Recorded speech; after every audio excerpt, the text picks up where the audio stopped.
నమస్తే welcome to special debate దేశవ్యాప్తంగా చర్చనీయాంశంగా ఉంది చంద్రబాబు క్వాష్ పిటిషన్కి సంబంధించి సుప్రీంకోర్టు తీర్పుకు సంబంధించినటువంటి అంశం ఏదైతే 17A వర్తిస్తుందా చంద్రబాబు స్కిల్ డెవలప్మెంట్ కేసులో వర్తించదా అనేటటువంటిది తాజాగా సుప్రీంకోర్టులో జస్టిస్ అనిరుద్ధ్ బోస్ జస్టిస్ బేలా త్రివేదికి సంబంధించినటువంటి ద్విసభ్య ధర్మాసనం ఇచ్చినటువంటి తీర్పుకు సంబంధించి మేడం మనతో ఉన్నారు సీనియర్ అడ్వకేట్ హైకోర్టు ఏపీ హైకోర్టుకు సంబంధించి రజనీ గారు మనతో ఉన్నారు మేడం చెప్పండి ప్రస్తుతం ఈరోజు ఏదైతే ఉత్కంఠగా ఉన్నటువంటి కేసు తీర్పు ఏదైతే ఉందో చంద్రబాబు స్కిల్ డెవలప్మెంట్ దానికి సంబంధించి మీరేం చెప్తారు?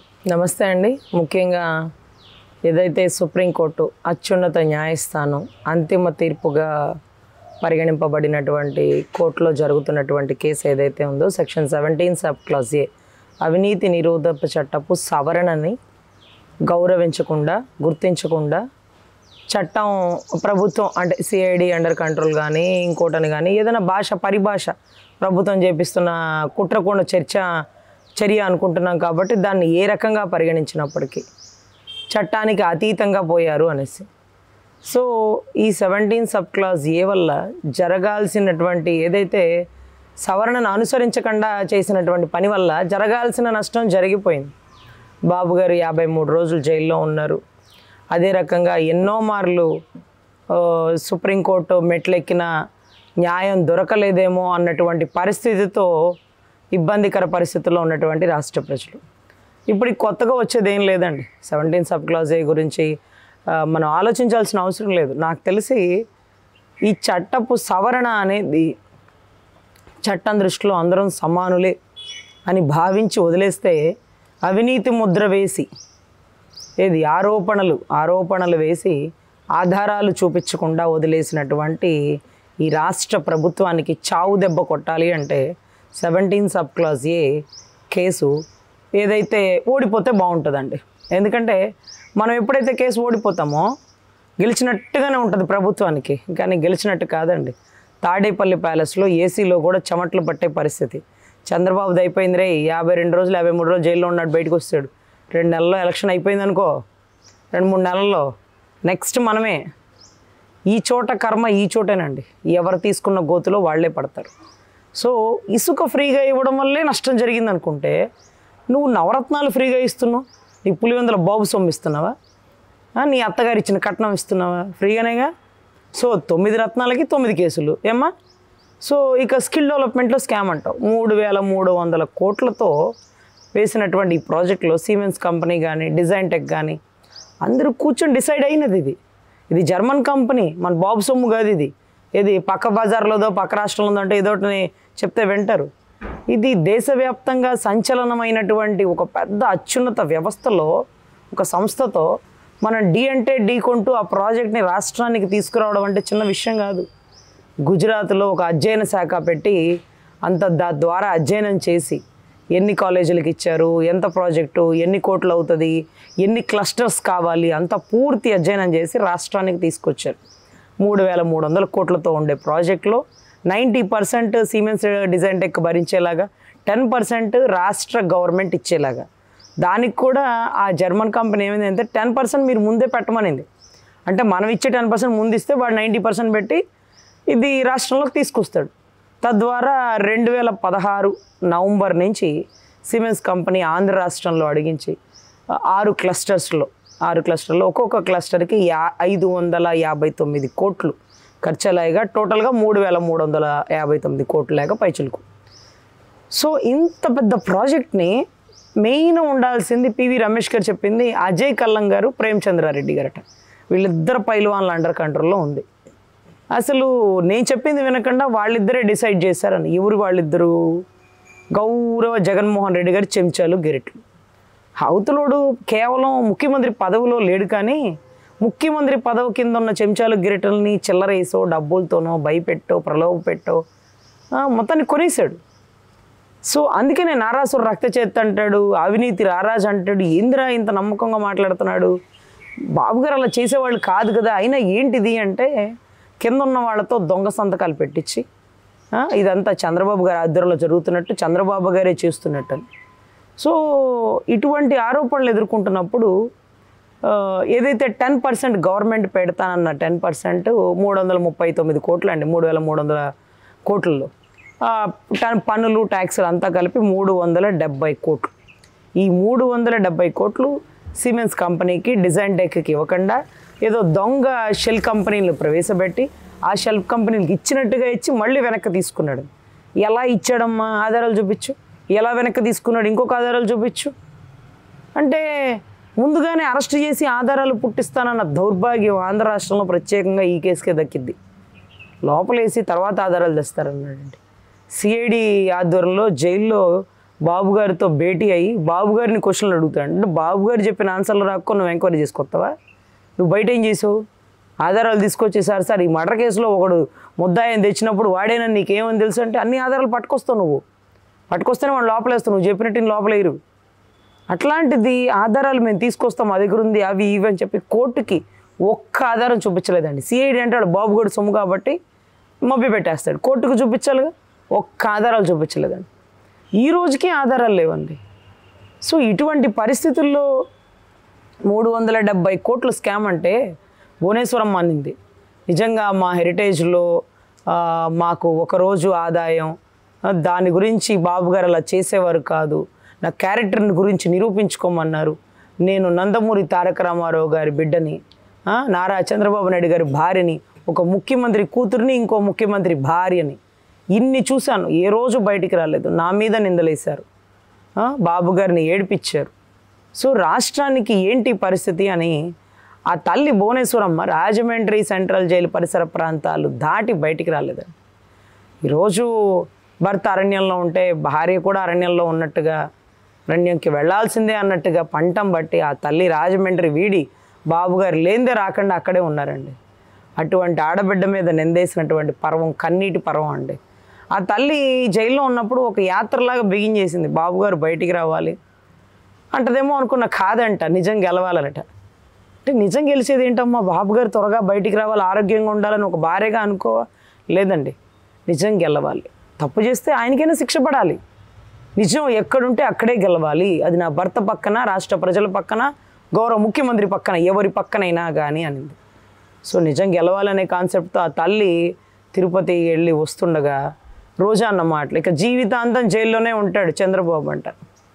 సో ఇలాంటి మొరిగే కుక్కలకి సమాధానంగా ఆయన అనుభవించాల్సినటువంటి అజ్ఞాతవాసం భార్య భర్త ఇద్దరు అనుభవించేశారు. కాబట్టి ఈ 17 సబ్ క్లాజ్ అప్లికబుల్ కాకపోతేనే మా రాష్ట్ర ప్రజలందరికీ సంతోషం అండి, న్యాయవాదులతో సహా. ఎందుకంటే తప్పు చేసిన వాడు రాజైనా రెడ్డైనా ఎత్తి లోపలేయాలి, రాజైనా బంటైనా ఒకేలాగా ట్రీట్ చేయాలన్న రాజ్యాంగాన్ని గౌరవిస్తూ ఈరోజు అవినీతి ముద్ర వేసినటువంటి చంద్రబాబు గారు ఆయన నిరూపించుకోగలరు, అంత సమర్థత ఆయనకుంది. కానీ రేపు మేము వేయబోయే కేసులకి ఈ సెక్షన్ అడ్డం పెట్టుకొని వాడు తప్పించుకుంటాడు చూడండి. ఆ తప్పించుకునే అవకాశం లేకుండా త్రిసభ్య ధర్మాసనానికి వేయడం జరిగింది. సో త్రిసభ్య ధర్మాసనంలో బేలా త్రివేది గారు చెప్పారు, రాజ్యాంగం ప్రకారం చట్టం ప్రకారం అందరూ సమానమే. ప్రధానమంత్రి సైతం కోర్టుకొచ్చి హాజరించారు, ముఖ్యమంత్రి మాత్రం ఎలా తప్పించుకుంటారు?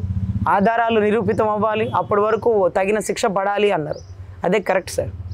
ఈరోజు తప్పుడు ఆరోపణలు చేస్తూ ఆధారాలు తీసుకురాకుండా తప్పుడు కేసులు వేసిన రాష్ట్ర ప్రభుత్వానికి ఆయన నిజాయితీ రాష్ట్ర ప్రజలందరి మధ్యలో నిరూపించుకున్నారు, కోర్టులో కూడా నిరూపించుకుంటారు.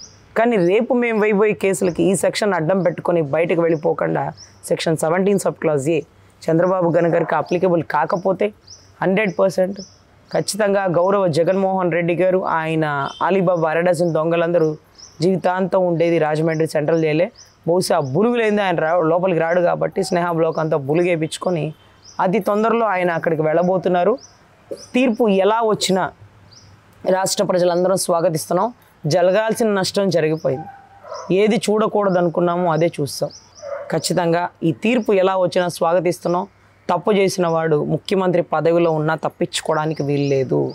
ఇన్ని తప్పులకు కారణమై 4 సంవత్సరాల 9 నెలల్లో మేము చెరసాలకు అనుభవించిన మా బాధకి ఖచ్చితంగా గౌరవ జగన్మోహన్ రెడ్డి చెరసాలలో ఉండాల్సినటువంటి బాధ్యత. మేడం, ఇప్పుడు చూసినట్లయితే ఈ కేసుకు సంబంధించి ఇద్దరు న్యాయమూర్తులు ఒకే రకమైనటువంటి తీర్పు ఇస్తే కనుక డెఫినెట్గా చంద్రబాబుకు అది వర్తించదు, అతను నేరస్తుడే అనేటటువంటిది ప్రాథమికంగా తెలిసినట్టు. ఒకరు క్లీన్ చిట్ ఇచ్చినట్టు, మరొకరు మాత్రం కొన్ని అనుమానాలు వ్యక్తం చేసినట్టు ఉంది దీంట్లో స్పష్టంగా లేనటువంటిది.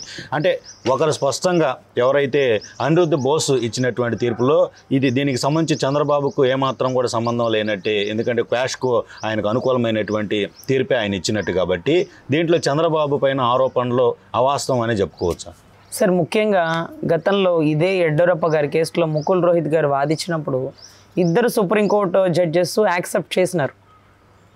కానీ మాకు ఆశ్చర్యం వేస్తుంది, ఇదే కేసులో ఇదే ప్యాటర్న్లో మళ్ళీ గౌరవ జగన్మోహన్ రెడ్డి గారికి లేకపోతే గౌరవ చంద్రబాబు నాయుడు గారి విషయంలో వచ్చినప్పుడు ఏం జరుగుతుంది, ఏం జరగబోతుంది. ఇప్పుడు చంద్రబాబు నాయుడు గారి కేసుకు వచ్చేటప్పటికి ఎక్కడ మళ్ళీ ఈ 2 నెలల్లో ఆయన్ని లోపలేయాలి అన్న తత్వంతో, ఇంకా కూడా ఏదో చేయాలన్న తపంతో ఉన్నటువంటి గౌరవ జగన్మోహన్ రెడ్డి, ఆయన వదిలిన బాణం తిరిగి ఆయనకే తగిలింది షర్మిలమ్మలాగా. ఈరోజు ఏదైతే ద్విసభ్య ధర్మాసనంలో ఆయన అడ్డగించారో, లేకపోతే ఇది కరెక్ట్ కాదన్నారు, ఇద్దరు జడ్జెస్ ఒకే మాట మీదకి రాలేకపోయారో, తద్వారా జరగాల్సిన నష్టం ఏదైనా ఉంటే జరగబోయేది రానున్న అదేంటది గతించిన ప్రభుత్వం అంటే గౌరవ జగన్మోహన్ రెడ్డి గారి ప్రభుత్వానికి జరగబోతుంది.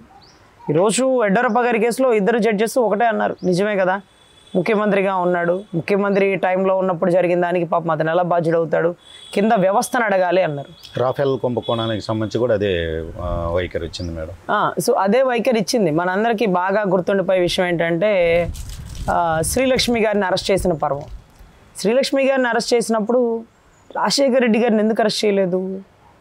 రాజశేఖర రెడ్డి గారు చెప్పండి, శ్రీలక్ష్మి గారు ఏం చేయదు కదా.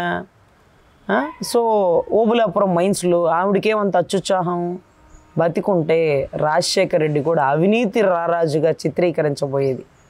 బతికి లేడు కాబట్టి శ్రీలక్ష్మి ఒక్కటే ఇరుక్కుంది. బతికుంటే అవినీతి ముద్ర ఏముందిలేండి. ఈమె లోపలికి వెళ్ళినప్పుడు ఆయన ఏమో బయట ఉంది, పరమానంద శిష్యులు కథ వెంటగా ఈయన చెప్తేనే ఆవిడ చేసింది పాపం. ఆవిడ పాపం ఐఏఎస్ టాప్ ర్యాంకరు, ఆవిడతో తప్పు చేయించిన ఘనత గౌరవ ముఖ్యమంత్రి వర్యులకే దక్కేది. సో పోయినోళ్ళు మంచోళ్ళు, ఉన్నోళ్ళు తీపి గుర్తులు అంటారు చూడండి, ఆ మాదిరిగా పోయాడు కాబట్టి మంచోడు అయ్యాడు. ఉండుంటే ఎత్తి లోపలేసేవాళ్ళు, లేకపోతే ఊరేసుకొని చావాల్సి వచ్చేది. ఎందుకంటే ఇన్ని స్కీములు కొడుకు వెనకాల నడిపిస్తుంది తనేనన్న విషయం తనకే తెలుసు. సో ఖచ్చితంగా రాష్ట్ర ప్రజల మధ్య ఒక చెరగని ముద్ర వేసుకు రాజశేఖర్ రెడ్డి అన్న పేరు పోయి అవినీతి ముద్రతో కేసు పెండింగ్లో మధ్యలో వెళ్ళిపోయాడు అనే దానికంటే ఇది బెటర్గా ఉంది. సో ఇక్కడ శ్రీలక్ష్మి ఇరుక్కుందంటే శ్రీలక్ష్మి బాస్ ఇరుక్కుని ఉండేవాడు. ఇప్పుడు అజయ్ కల్లం ప్రేమచంద్రారెడ్డి ఏసీలో కూర్చోవడం ఏంటి, ముఖ్యమంత్రి ఏమో జైల్లో ఉండడం ఏంటి ఇది? గతంలో మాకు తెలియదేంటి, సెక్షన్ 409 అప్లికబుల్ అయ్యేది గవర్నమెంట్ ఆఫీసర్ల మీద, వాళ్ళని వదిలేసి గవర్నమెంట్ లోపలేయడం ఏంటి? ఒక బెస్ట్ ఎగ్జాంపుల్ ఏంటంటే స్కూల్ పరిధిలో సచివాలయం కట్టకూడదంటే వద్దన్నా వెనకుండా కట్టారు పాపం ఐఏఎస్లు. వాళ్ళకి ఏమైనా అత్యుత్సాహం అండి? గవర్నమెంట్ భూములు పిచ్చాపాటిగా బోల్డ్ ఉన్నాయి, ఈ తొక్కలో సచివాలయం బయట కట్టుకోకూడదు, అక్కడే ఎందుకు కట్టారు? లోకల్ ఎమ్మెల్యేలు ప్రెజరు. పాపం ఆ ప్రెజర్ తట్టుకోలేక ఎవడు ఆపుతాడే కట్టించండి అంటే, సార్ వీళ్ళు ఎవరు ఆగిపోయి న్యాయస్థానాలు ఆపుతాయి, చెప్పుకోవచ్చులేండి కట్టండి మరి కట్టించారు. పోనీ వీళ్ళు ఎమ్మెల్యేలు చెప్తే కట్టారు కలెక్టర్లు. మేము ఎమ్మెల్యేలను పిలిచామా కలెక్టర్లను పిలిచామా? కలెక్టర్లేగా మాకేం పని, ఎమ్మెల్యే వాడు ఎవడో చెప్తు నువ్వు చేయదు వీడిందే, నువ్వు ఐఏఎస్ అనుకున్నావా, జీ హుజూర్ అని చెప్పడానికి వచ్చావా, అయ్యా ఎస్ అన్నావా, ఐఏఎస్ నువ్వు అని కోర్టు నిలదీసి కొంతమంది ప్రత్యేకమైన టాప్ మోస్ట్ ఐఏఎస్లకి శిక్షలు వేసింది. పాపం ఈ రోజుకి అనుభవించకుండా తప్పించుకొని తిరుగుతున్నారు. అంటే ఇక్కడ మాకు తెలిసి సెక్షన్ 409 అనేది గవర్నమెంట్ అధికారులు కీలక వ్యవస్థ, చీఫ్ సెక్రటరీ ప్రిన్సిపల్ సెక్రటరీ వరకు వెళ్ళి ఆగిపోతుంది. డీజీపీ సైతం కోర్టు పోనెక్కిచ్చినటువంటి చరిత్ర చంద్రబాబు గారి విషయంలో హైకోర్టుకి గౌతమ్ షాకు వచ్చి సమాధానం చెప్పాడు. ఎఫ్ఐఆర్ సెక్షన్ ఎంత అండి, చదవండి ఎఫ్ఐఆర్ అని చెప్పి చదివిచ్చారు. ఎవరు చెప్తే చేశారు? డీజీపీ, ముఖ్యమంత్రి చెప్తే. ముఖ్యమంత్రిని తీసుకొచ్చామండి, మాకేం పని సార్, మాకేం పని? డీజీపీని ఎత్తుకొచ్చారు, ప్రిన్సిపల్ సెక్రటరీని చీఫ్ సెక్రటరీని వచ్చి కోర్టు హాల్లో 2 చేతులు జోడించుకొని ఉంచుంటున్నారు. ముఖ్యమంత్రి చెప్పిన పనులు చేస్తే, ఎమ్మెల్యేలు చెప్పిన పనులు చేస్తే, మినిస్ట్రీ చెప్పిందల్లా ఆడిందల్లా తందనాలు ఆడిస్తే వాళ్ళని ఎత్తుకొస్తాం. కానీ ఇదేంటో చరిత్ర పర్వం, ముఖ్యమంత్రిని తీసుకొచ్చారు. మిగతా ఐఏఎస్లు ఏమో కాలు మీద కాలు వేసుకొని కూర్చున్నారు. అరే ఈ తప్పెవరిది, ఒప్పెవరిది? వీళ్ళందరినీ కూడా లోపలేసి ముఖ్యమంత్రిని కూడా తీసుకొస్తే సో అందరితో పాటు ఆయన కూడా విచారించాలి, దయచేసి పర్మిషన్ ఇచ్చి కోఆపరేట్ చేయండి బాబు గారు అని అడిగితే తప్పులేదు. సో అంతేగాని వీళ్ళందరూ ఏసీలో కూర్చోవడం ఏంటి, నీకు ప్రభుత్వ సలహాదారులు ఉండడం ఏంటి? చంద్రబాబు గారి ప్రభుత్వం ఉండగా కూడా అంతఃపురంలో ఆ నలుగురు అజయ్ కల్లం ఉండడం ఏంటి? అజయ్ కల్లం నీ మనిషి చంద్రబాబు గారి ఆధ్వర్యంలో కింద పనిచేస్తున్నాడు. నువ్వు చెప్పిన స్క్రిప్ట్ని ఫాలో అవుతున్నాడు, నువ్వేం చెప్తే అది చేస్తున్నాడు. దొంగ సంతకాలు పెట్టించాడా, ఇంకోటి పెట్టించాడా? అరే సిబిఐ వాడు వచ్చి ఇంటికి పిలిచి సంతకాలు పెట్టించుకొని ఎంక్వైరీ చేస్తే సిబిఐ ఎంక్వైరీకి శాంటిటీ లేదన్నాడు. ఏమైనా నిన్నే పిలిచారుగా, నారాసుర రక్త చరిత్రని మీ ఓనర్ గారు రాశారు జగన్మోహన్ రెడ్డి గారు. పాపం సరదాగా నారా చంద్రబాబు నాయుడు గారు నారా లోకేష్ గారిను పిలిచి విచారణ చేయొచ్చుగా. వాడు ఎవడో చెప్తే మేము చేస్తామా, మేము ఎంక్వైరీ చేసుకుని ఎవడు తప్పు వాడు చేస్తామని చెప్పి సిబిఐ మొహం మీద రాయేసి కొట్టి అర్ధరాత్రి అంతఃపురంలో ఆ నలుగురిలో నువ్వు ఒకడు ఉన్నావని బయటికి చెప్పి మాకు చెప్పింది సిబిఐ. వస్తారు, ఒక్కొక్కడో వస్తాడు. గేట్ కాడ వాచ్మెన్గా కూర్చున్న పిఏ కృష్ణారెడ్డి గవర్నమెంట్ అధికారి. నీకేం న్యాయం కావాలంటే నా ఉద్యోగం నాకు ఇప్పించని అన్నాడే కానీ 20 సంవత్సరాలు ఒక ఓనర్ కింద పనిచేస్తున్నాయి. వాడు చావుకు అర్థం చెప్పండి సార్, పాపం సార్ అన్యాయంగా అంటాడు. సిఐ శంకరయ్య గొడ్డల పోట్లు అన్ని కళ్ళ ముందు చూసి గుండెపోటు అని చెప్తాడు వాడు. వీళ్ళందరూ అధికారులు, ఈ అధికారులందరూ దౌర్భాగ్యులందరూ ఈ ప్రభుత్వం కింద పనిచేస్తున్నాడు. అవినీతి పరుడు రాజ్యం వెళుతుంటే నీతివంతులు జైల్లో ఉంటారు అనేటటువంటి ఒక సిద్ధాంతం ఆంధ్ర రాష్ట్ర ఎలక్షన్స్ టైంలో నిరూపితమైందండి. నిజంగా చంద్రబాబు తప్పే చేస్తే నువ్వు 2019-20 నుంచే వచ్చావు, అప్పుడే అరెస్ట్ చేయొచ్చుగా, ఆ ముద్ర ఏదో వేయచ్చుగా. అంటే ఈలో బెయిల్ మీద బయటకు వచ్చి ఆయన నిజాయితీ నిరూపించేసుకుంటాడని. ఇప్పుడైతే ముద్ర వేసేస్తే జనాలందరిలో అవినీతి పరుడు అయిపోయాడా, అమ్మో చంద్రబాబు స్కామ్ చేశాడు అని అనుకుంటారని. పాపం నువ్వు ఒకటి చెప్పి ఒకటే అయింది కదా. నువ్వు ఏదో 4 గంటలు వచ్చే జర్నీ 14 గంటలు వచ్చాడు. అప్పుడు దాకా కార్యకర్త ఒకటే బయటకు వచ్చాడు. ఇప్పుడు కార్యకర్త పెళ్ళాం, కొడుకు, తండ్రి అందరూ బయటకు వస్తున్నారు. రే బాబు గారిని అరెస్ట్ చేస్తారా, ప్రతీకారం తీర్చుకోవాలి కదా. 70 ఏళ్ళ ముసలోడు కూడా బయటకు వచ్చి నేను బూత్కొచ్చి ఓటేస్తాను అంటున్నాడు. నువ్వు ఇంటి దాడ నేను బూత్కొచ్చే ఓటేస్తాను అంటున్నాడు. నువ్వు ఒకటి చేయబోతే 2 అయింది. ఈ చోట కర్మ ఈ చోట నువ్వే అనుభవిస్తావు. 4 సంవత్సరాలు ఈ రోజు నువ్వు నిద్రపోయి 4.5 సంవత్సరాలు గడిచాక ఇప్పుడు ఆయన మీద అవినీతి తీసుకొస్తావా? 21లో నమోదైన కేసుకి స్కిల్ డెవలప్మెంట్ మీద 3,84,000 పైచిలకు నిరుద్యోగులు ట్రైనింగ్ అయ్యారు. 84,000 పైచిలకు ఉద్యోగాలు వచ్చినాయి. దాంట్లో 60,000 పైచిలకు చంద్రబాబు గారి ఆధ్వర్యంలో, 20,000 పైచిలకు జగన్మోహన్ రెడ్డి గారి ఆధ్వర్యంలో. ఇదంతా ఆన్లైన్లో ధృవీకరించారండి. ఆన్లైన్లో ఒక వెబ్సైట్లో పెట్టి చూస్తే స్కిల్ డెవలప్మెంట్ మీద ఎంతెంతమంది ట్రైనింగ్ అయ్యారు, వాళ్ళ పేర్లు డీటెయిల్స్, ఎవరెవరికి ఉద్యోగం వచ్చిన వాళ్ళ పేర్లు డీటెయిల్స్. ఈరోజు నీ ప్రభుత్వం పడేయడానికి నువ్వు వేసిన కేసు ఉంది చూడు, స్కిల్ డెవలప్మెంట్. వాళ్ళే ఉద్యోగాలు పొంది పక్క రాష్ట్రాల్లో పక్క దేశాల్లో ఉన్నవాళ్ళు మా బాబు గారి మీద ప్రేమ ప్రదర్శించుకునే అవకాశం వచ్చింది, విశ్వాసానికి ప్రతీకగా మేము నిలబడతామంటూ అక్కడి నుంచి ఇక్కడికి వచ్చి ఓట్లు వేస్తారట, గ్రౌండ్ వర్క్ చేస్తారట. నువ్వు వాళ్ళకే అన్యాయం జరిగిందన్నావు. సో పోను ప్రతిదీ ఏది తప్పు ఏది ఒప్పు అని తెలుస్తుందండి. రానున్న కాలంలో రాష్ట్ర ఎలక్షన్స్ కత్తి మీద సాన్లాగా జరిగిస్తారు గౌరవ జగన్మోహన్ రెడ్డి గారు.